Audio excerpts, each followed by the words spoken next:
मैंने कहा एक और जो पॉइंट है जो काफ़ी लोग शायद मेरे से एग्री भी करेंगे, जब आपने अगस्त 2022 में आई थिंक आपने प्रिपरेशन स्टार्ट करी आरबीआई ग्रेड बी की। हाँ जी। तो आपने डिसाइड कैसे किया कि मुझे पहले फेज़ 2 करना है ईएसआई एंड एफएम और फिर मुझे फेज़ 1 पे जाना है?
I joined SBI. While working in SBI, I prepared for RBI Grade B, and I appeared the exam this year in 2023, and this was my first attempt. Or yeah, I would like to thank my parents. My father is here. Uncle, please. Yeah. Family support, and by God's grace, yeah, I am able to clear this. And after joining SBI PO, actually I got to know about this exam, and I never thought I would be able to make it, because since I am from maths background, and I never studied economics and finance or such subject. So I studied from EduTap.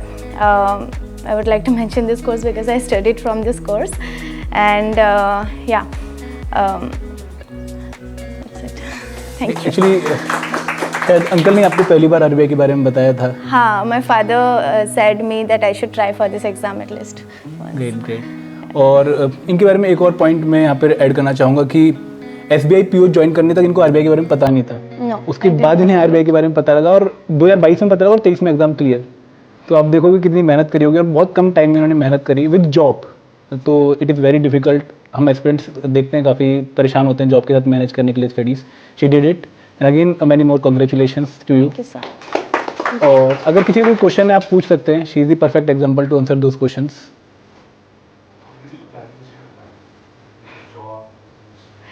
I actually I made my mind very clear that जितना भी working hour क्यों ना हो, I would study for at least 3 hours every day. So I'm a late night owl. I cannot wake up early in the morning. So I fixed my time from 10 p.m. to 2 a.m. उसके बीच में 1 घंटा मैं खाना बनाने के लिए रख दिया था वो अपने लिए। बाकी 3 hours I used to study. And एक और पॉइंट है प्रणामिका के बारे में कि जब ये फेस 2 देके आई थी तो इन्होंने 2024 की तैयारी स्टार्ट कर दी थी। शी वाज नॉट श्योर कि मेरी सिलेक्शन इस बार हो पाएगी। Yeah, I started again revising all my notes.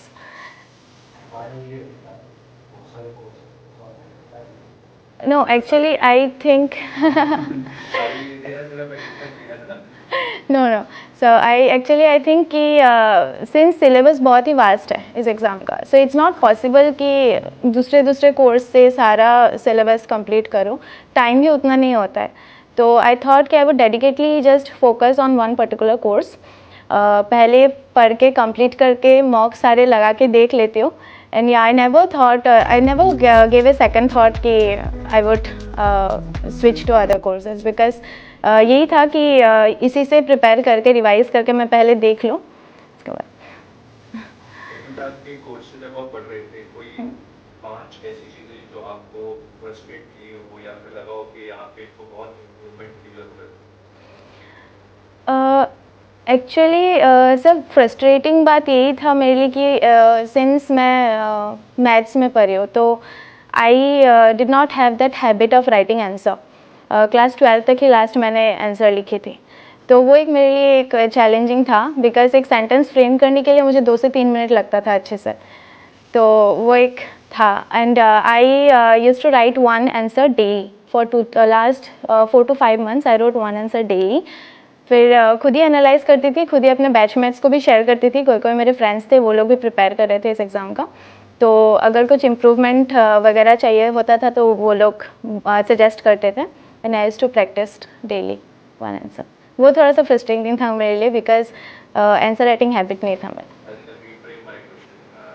वो जो आपने बताया दैट इज क्लियर प्रेजेंटेशन मतलब I am talking in terms of कि एजुटार को अगर आपने फीडबैक देनी हो 5 areas to improve. 5 एरियाज आपके बहुत बनते हैं आप इनको इंप्रूव कर लो. Be honest that is something I want to know. कुछ तो मुझे पता है मैं देखना चाहता हूँ कि वो आप भी वही बता रहे हो या कुछ अलग है. ऐसा कुछ लगा नहीं मुझे. नो. बेस्ट है. Any other question? हाँ जी. उसमें मैं एक लाइन ऐड करूंगा, सॉरी फॉर आंसरिंग, कि गुवाहाटी सेंटर में पहला इंटरव्यू इनका था. मतलब she was the first one to go for the interview on that Yeah. Particular day. And when I entered the interview room, so I was expecting the panel members, जैसे कि हम लोग prepare करते हैं कि जाके पहले अपने इंट्रोडक्शन देंगे, पहले इंट्रोडक्शन देंगे, उसके बाद फिर दूसरा क्वेश्चंस वो लोग पूछेंगे. But to my utter surprise the very first question that I got when I entered the room was tell us what do you think about artificial intelligence. और इसके लिए मैं प्रिपेयर्ड नहीं थी बिकॉज AI तो दूर दूर तक का मैं पढ़ी भी नहीं इसके बारे में. एंड आई थॉट कि बैंकिंग के बैकग्राउंड्स के बारे में पहले पूछेंगे, बट नहीं, वो लोग कुछ और क्वेश्चंस पूछ रहे थे. एंड देन फिर हाँ उसके बाद देन वो लोग started to question about my education background and since I was working in SBI तो वर्किंग प्रोफाइल्स वो सब वर्क डिटेल्स के बारे में पूछ रहे थे वो लोग.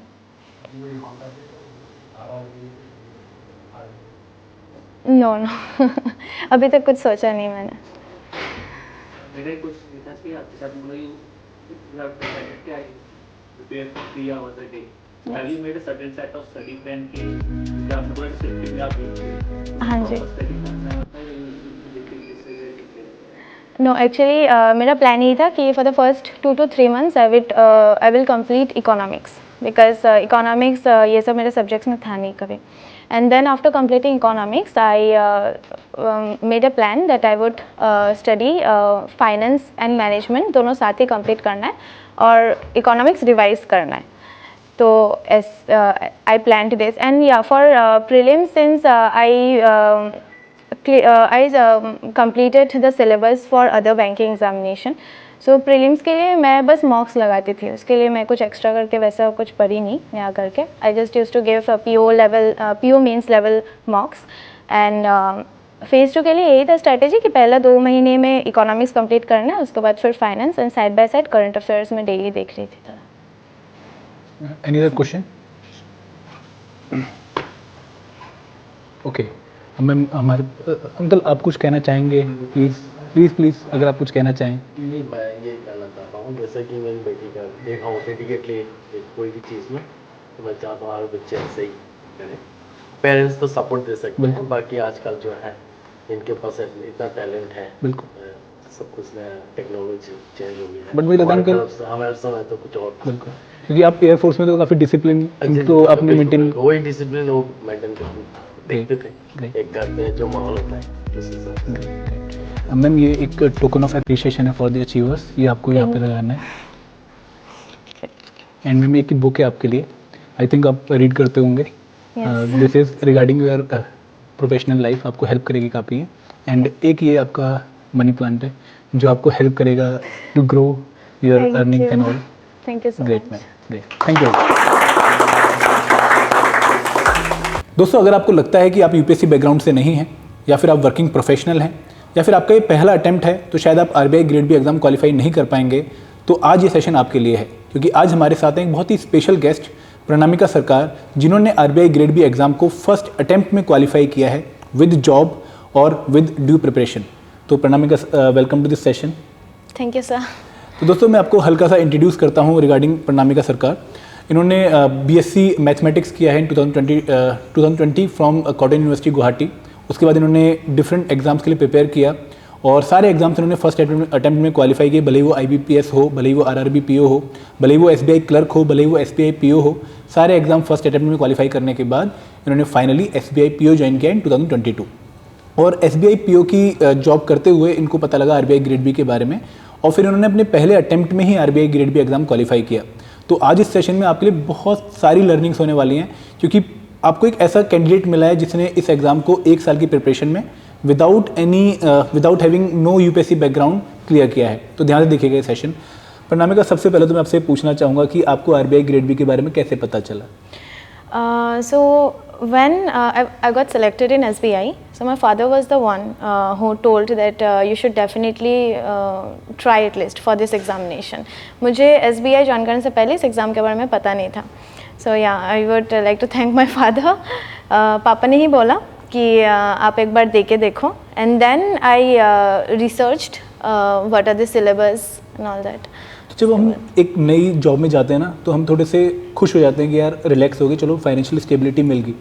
तो उस टाइम पर फादर ने बोला कि भाई बेटी, एक और टारगेट आपके सामने, आरबीआई ग्रेड बी। तो ऐसा नहीं लगा कि थोड़ी देर रिलैक्स करती हूँ, थोड़ा सा इस जॉब को एंजॉय करती हूँ, तब सोचूंगी बाद में? नहीं, एक्चुअली मेरे पापा ना पहले से ही ऐसे हैं, बिकॉज उससे पहले the first exam that I got cleared was SBI clerk. Then my father told that you should wait for RRB PO result, and then हाँ, वो भी मैंने क्लियर किया। फिर after joining RRB PO he told that SBI PO का भी देख ले, वो होता है। तो he wanted me to join SBI eventually as a PO. तो उसके बाद हाँ, फिर एसबीआई पीओ ज्वाइन करने के बाद I thought he would, yeah he was very happy definitely, but then हाँ, उन्होंने और एक टारगेट मेरे सामने रख दिया कि सिंस आई वॉज प्रिपेयरिंग, तो उन्होंने बोला कि जो पढ़ाई का जो एक कंसिस्टेंसी है वो एक बार ब्रेक होने से थोड़ा सा फिर दिक्कत हो जाता है, फिर to start from the very beginning. तो इसीलिए उन्होंने बोला कि you should start at least, you should start preparing, see the syllabus, go through it. उसके बाद उन्होंने मेरे को डिसाइड करने दिया कि वेदर आई शुड गो और नॉट। ये ना एक बहुत इंपॉर्टेंट लर्निंग है। जनरली जब हम एक स्टेज पे पहुंचते हैं तो हम रिलैक्स हो जाते हैं, बट आई थिंक आपको फ्लो के साथ चलना चाहिए, क्योंकि आप पढ़ाई कर रहे होते हैं ऑलरेडी। तो एक नए एग्जाम को आप उसी टाइम अगर प्रिपेयर कर ले तो ज़्यादा बेटर आपकी जो है स्ट्रेंथ हो जाती है। And she is one such example.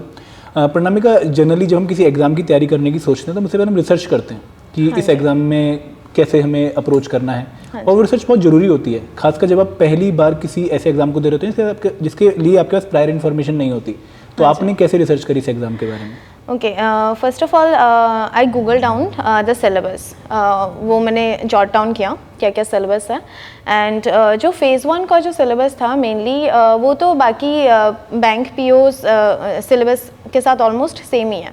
तो जो मेरे लिए टास्क था वो फेज़ 2 के सिलेबस थे, बिकॉज वहाँ पे I got economics, finance and management, and all this subjects were very new to me.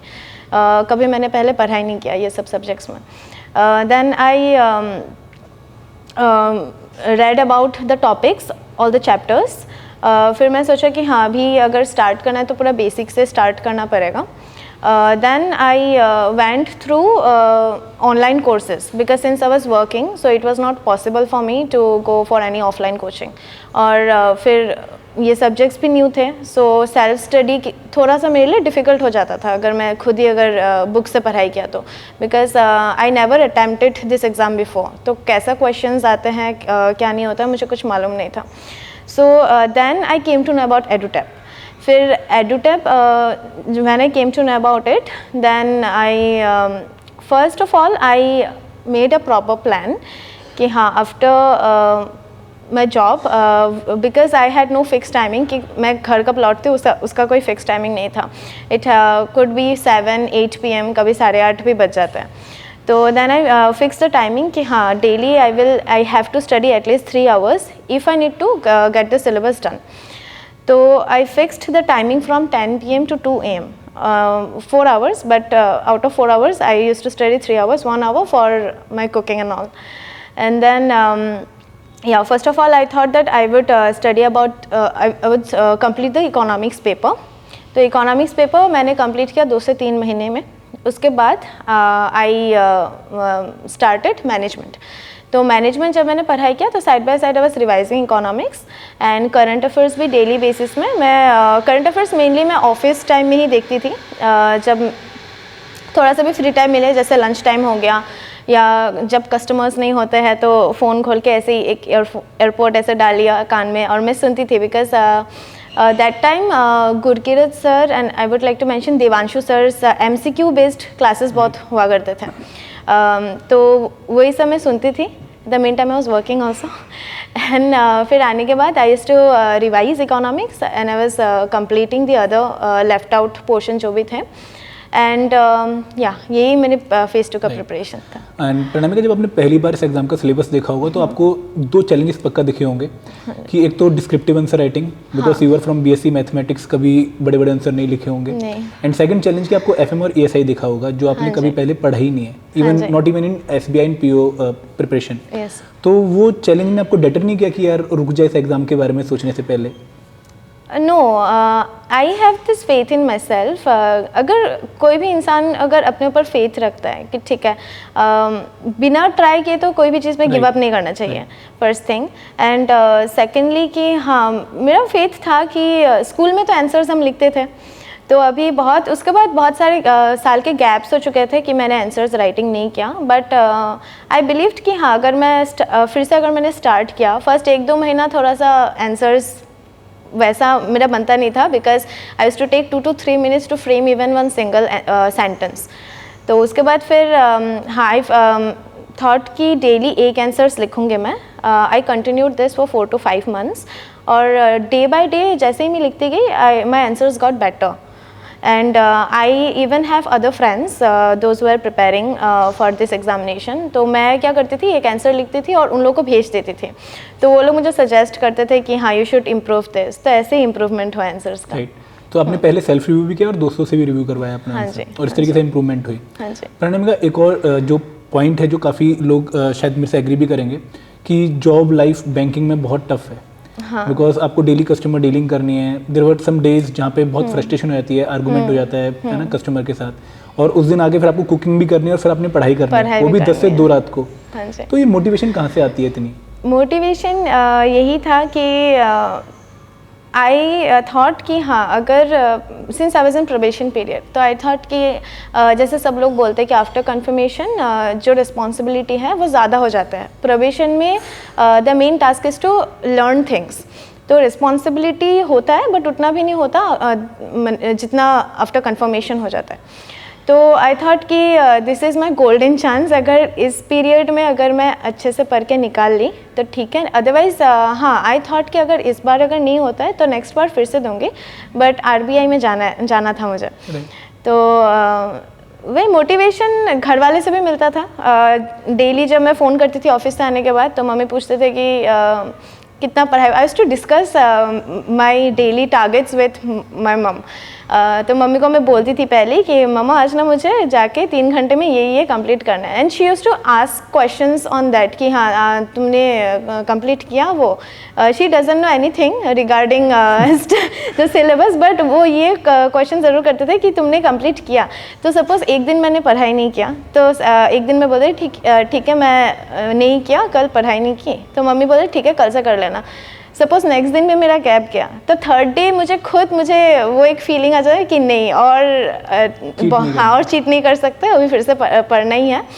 And हाँ वैसे ही मोटिवेशन मिलता था. एंड ड्यूरिंग दिस जॉब आपकी 3 बार ट्रांसफर भी हुई. हाँ जी. Urban posting and rural posting. हाँ जी. और रूरल पोस्टिंग में थोड़ा से डिफरेंट चैलेंजेस आ जाते हैं, लाइक नेटवर्क कनेक्शन एंड आपका जो सेटअप है वो चेंज हो जाता है. तो उसने भी आपकी पढ़ाई को जो है ऑल्टर किया होगा, डेटर किया होगा. डेटर इन द सेंस कि जब पोस्टिंग एक जगह से दूसरी जगह जब होता है तो उसी प्रोसेस में ना 10-15 डेज जो है अपने को सेटल होने में, एक दूसरे जगह वहाँ के फिर नए लोग उसे एडजस्ट होने में, सेटल होने में, चीज़ें इधर उधर हो जाते हैं, तो ये सब ठीक करने में 10-15 डेज़ का एक ब्रेक लग जाता है। और फिर after 15 days when I used to start again, तो मुझे फिर से एक जो सपोज एक आंसर लिखने का जो एक फ्लो था वो थोड़ा सा होने से भी एक वो ब्रेक एक लग जाता है, तो वो थोड़ा सा एक चैलेंज था पोस्टिंग में। And coming back to the preparation again, जब आपने अगस्त 2022 में आई थिंक आपने प्रिपरेशन स्टार्ट करी आरबीआई ग्रेड बी की, हाँ जी। तो आपने डिसाइड कैसे किया कि मुझे पहले फेज 2 करना है ESI एंड FM और फिर मुझे फेज 1 पे जाना है? मतलब कोई स्ट्रेटजी वीडियो आपने देखी थी या किसी टॉपर की सक्सेस स्टोरी देखी थी? नो एक्चुअली ये मेरा खुद का स्ट्रेटजी था, बिकॉज सिंस फेज़ 1 का जो सिलेबस था वो बाकी बैंक PO एग्ज़ाम्स के साथ सेम थे, तो आई थॉट कि जो what was new was the economics and finance all this papers. So मैंने सोचा कि सिंस ये मेरे वीक पॉइंट हो सकता है अगर मैंने अच्छे से अभी से नहीं किया तो, and as we all know कि फेज़ 1 के बाद फेज़ 2 का उतना टाइम नहीं होता है एग्ज़ाम्स के बीच, 15 से 20 दिन का टाइम, हाँ, मैक्स टू मैक्स होता है। So it's not possible for a new Qamar like me कि बेसिक से स्टार्ट करके फिर 20 डेज़ में सारा रिवाइज करो। So I started early in 2022। I thought कि हाँ मैं पूरा एक साल अपना 100% दे के देख लेती हूँ, नहीं होता है तो नेक्स्ट टाइम फिर से दूँगी, और वही था। तो अगेन FM ना बहुत ट्रिकी कंपोनेंट है, ESI फिर भी हम थोड़ा सा न्यूज़पेपर से देखते रहते हैं, इकोनॉमिक्स है ना, पढ़ने में समझ भी आ जाती है। Finance is I think most tricky, तो फाइनेंस कंपोनेंट को कैसे आपने मैनेज किया? क्योंकि it is totally different for you, management theory है, कवर हो जाती है, no doubt again it is also tricky, but finance थोड़ा टफ लगता है ना बच्चों को इनिशियली जो फर्स्ट अटेम्प्ट में दे रहे होते हैं, तो आपने उस कंपोनेंट को कैसे प्लान किया? फाइनेंस क्या था कि मैं after completing the economics portion when I started studying finance, 4 से 5 मंथ्स लग चुके थे मेरे जस्ट समझने में। एक बार सब कुछ समझ लिया, उसके बाद when I revised for 2 to 3 times, उसके बाद मुझे क्लैरिटी मिला कि हाँ ठीक है, फिर मुझे कॉन्सेप्ट अच्छे से समझ में आया। It took time but it's not impossible. एक बार में अगर समझ नहीं आता है तो 2 से 3 बार रिवीजन के बाद हो जाता है वो। And Pranamika, don't you think कि इस बार अगर हम आरबीआई ग्रेड बी का पैटर्न देखें फेज 1 का, तो QRE के जो क्वेश्चंस हैं those are slightly different from those of banking examination? हाँ, रीजनिंग तो I would like to mention this, जब मैंने फेज़ 1 का पेपर देके जब मैं बाहर आई तो मुझे आई वॉज वेरी श्योर अगर रीजनिंग में पास हो गई तो मैं पूरा पेपर पास कर लूँगी, because reasoning was very tough for me, because I was not able to complete even one single puzzle. हाँ, जब मैं 45 मिनट्स हमको मिलता है और 45 मिनट्स में द फर्स्ट 25 मिनट्स बस 2 पजल्स, एक पजल मैंने स्टार्ट किया, 15 minutes I already wasted on solving it, वो सॉल्व नहीं हो पा रहा था मुझसे, बिकॉज रीजनिंग का जो पोर्शन था वो सबसे लास्ट में मेरे को मिला था और already I was very exhausted बाकी 3 सेक्शन देके, और वो I don't know why I was not able to solve it. But ऐसा नहीं कि मैंने प्रैक्टिस कम किया था, I practised a lot mains level puzzle, but नहीं हो पा रहा था उस टाइम। देन आई थॉट कि नहीं, 15 minutes already I have wasted on it, so I should switch the question. फिर दूसरा पजल का क्वेश्चन मैंने लिया, उधर भी I wasted 10 to 12 minute. I got only 15 to 17 minutes left and I haven't attempted one single question in reasoning. तब मेरा BP और हाई हो चुका था उस टाइम में। आई थॉट कि ऐसा होने से तो बाकी 3 section I did it very well, ऐसा होने से तो इस सेक्शन में ही मेरा वो लग जाएगा फिर। तो उसके बाद आई फिर थॉट कि नहीं, अगर पजल्स नहीं हो पा रहा है तो नॉन पजल्स क्वेश्चन ही सही। Then I went through the paper, जितने भी नॉन पजल्स क्वेश्चंस थे कुछ कुछ लास्ट में थे, तो I solved them and I solved 9 questions, I got 9 in reasoning. It is well above the cut off. हाँ, 9 और 10 या 9 और 10 मैक्स टू मैक्स 9-10 ही मैंने अटेम्प्ट किया था और उतना ही मिला मुझे रीजनिंग में, और सारे नॉन पजल्स क्वेश्चंस थे। प्रणामिका, यहाँ पे आपको अपनी स्ट्रेटजी पे डाउट नहीं हुआ कि जनरली क्या करते हैं बैंकिंग वाले कि मॉक टेस्ट लगाते हैं QRE के? हाँ जी। वो पढ़ते नहीं, बेसिक्स कवर नहीं करते हैं शायद, उनको लगता है कि हमारा बेसिक ऑलरेडी कवर्ड है, अब प्रैक्टिस करते हैं बिफोर द एग्जामिनेशन और फिर सीधा जाए एग्जाम में परफॉर्म करेंगे। तो वहाँ पे लगा डाउट हुआ कि मेरी स्ट्रेटजी थोड़ी सी बैकफायर कर रही है? No, actually when I started giving mocks, so क्या हुआ था कि कुछ कुछ क्वेश्चंस मैं कर पा रही थी और कुछ कुछ क्वेश्चंस जो पहले मैं कर पाती थी वो नहीं हो पा रहा था, because I took 1 year break. Quants reasoning अगर प्रैक्टिस मैं अगर प्रैक्टिस नहीं करती हूँ तो 5-6 महीने के बाद if you give me the same question मैं फिर से स्लो हो जाऊँगी उधर। तो फिर हाँ जो टॉपिक्स मैं थोड़ा थोड़ा कॉन्सेप्ट भूल चुकी थी या आई रियलाइज्ड कि हाँ कुछ कुछ कॉन्सेप्ट्स थे जैसे बोट एंड स्ट्रीम वगैरह जो इजी थे, but since I was out of practice so थोड़ा सा आई फेल्ट दैट कि हाँ मुझे फिर से क्लासेस लगाना चाहिए। तो फॉर फेज़ 1 जो टॉपिक्स मुझे लग रहा था कि हाँ आई फॉरगॉट कुछ कुछ concept, I again I studied that. और मॉक्स मेरा चालू था, मॉक्स में एवरी 2 days एक सेक्शंस का मॉक लगाती थी, बिकॉज सिंस मैं पढ़ती थी ओनली 3 hours तो उधर पॉसिबल नहीं था कि पूरा पेपर का मॉक लगाऊं। तो एक सेक्शन आइदर क्वांट और रीजनिंग और इंग्लिश मैं हर एक ऑल्टरनेट डेज में करती थी। एंड प्रणमिका, आप जब फेस टू के आए तो यू आर नॉट श्योर कि मेरी सिलेक्शन पक्का हो जाएगी एंड आपने अगेन प्रिपेयर करना शुरू कर दिया। So what was the reason कि आपको आप अटेम्प्ट करके आपको फीलिंग नहीं आई कि मैं सिलेक्ट हो जाऊंगी इसमें? एक्चुअली ये था कि सिंस ये मेरा पहला अटैम्प्ट था तो जितना भी मैं क्वेश्चंस लिख के आई, आंसर्स जितना भी लिख के आई, I didn't skip even 1 question. कुछ कुछ क्वेश्चन अगर मुझे नहीं भी आता था, बट हाँ आई सपोज कुछ एक रिपोर्ट के बारे में आया, आई रिमेंबर कि इकोनॉमिक्स में एक क्वेश्चन आए हुए थे जो WHO या IMF का कुछ एक रिपोर्ट के बेस्ड पे थे।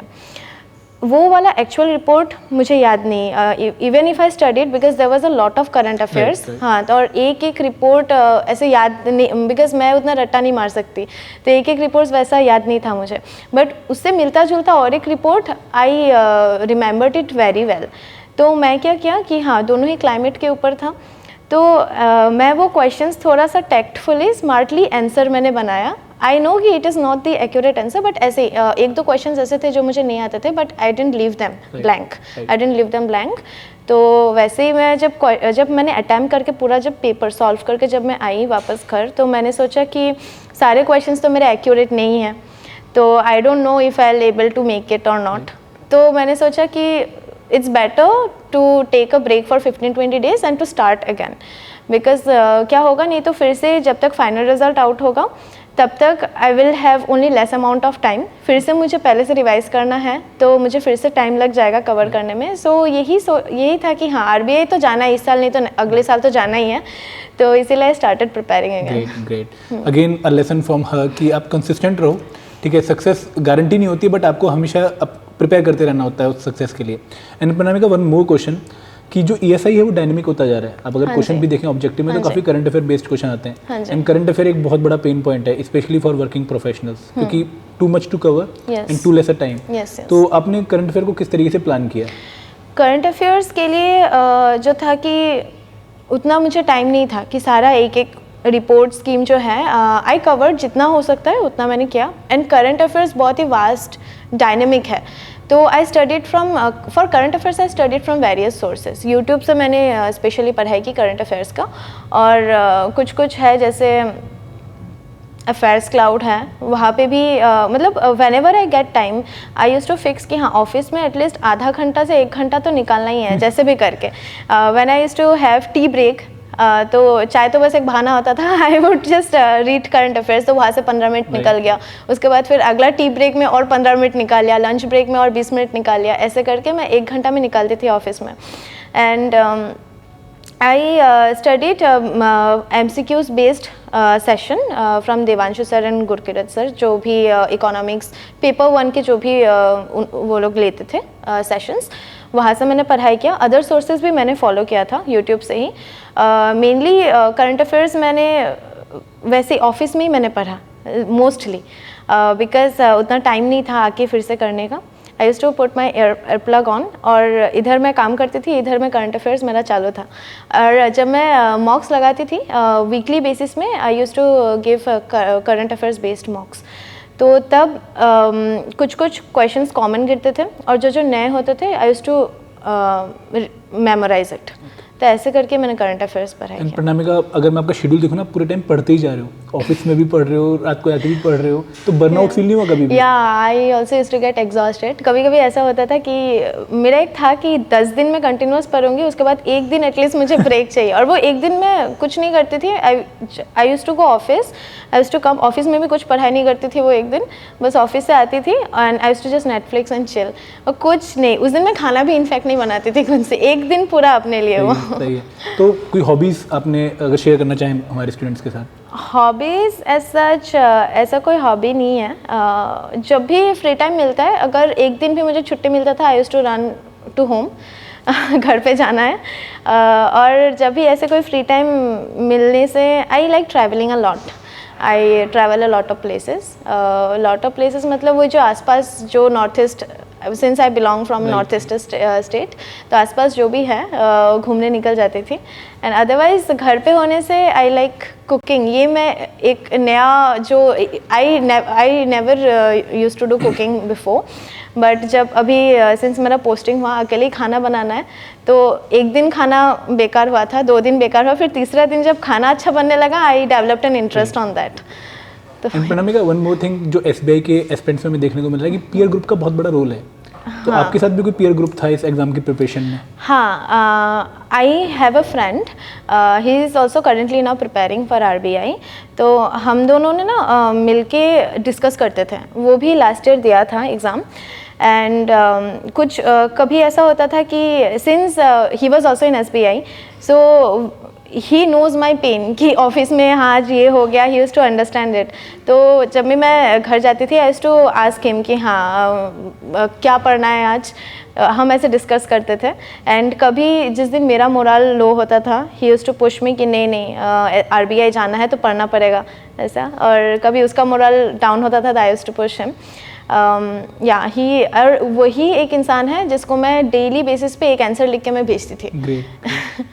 एंड प्रणामिका, अगर मैं आपके इंटरव्यू की बात करूँ तो थोड़ा फनी सा वो एक इंस्टेंस बना था कि आपसे पहला क्वेश्चन बहुत ट्रिकी पूछा, हाँ, एंड देन आपसे जो क्वेश्चन आपके बैकग्राउंड का पूछा वो आप आंसर नहीं कर पाए। हाँ तो जी, आप शायद हाँ स्टोरी जी। नरेट करना चाहें स्टूडेंट्स के लिए? हाँ, हुआ ये था कि when I entered, so the first question they asked me is about what do I think about artificial intelligence, and I was not prepared for that because I thought कि जैसे कि हम पहले से एक माइंड मेकअप करके जाते थे कि हाँ हम जाएंगे पहले, उसके बाद इंट्रोडक्शन होगा, फिर working education background, work profile, ये सब के बारे में।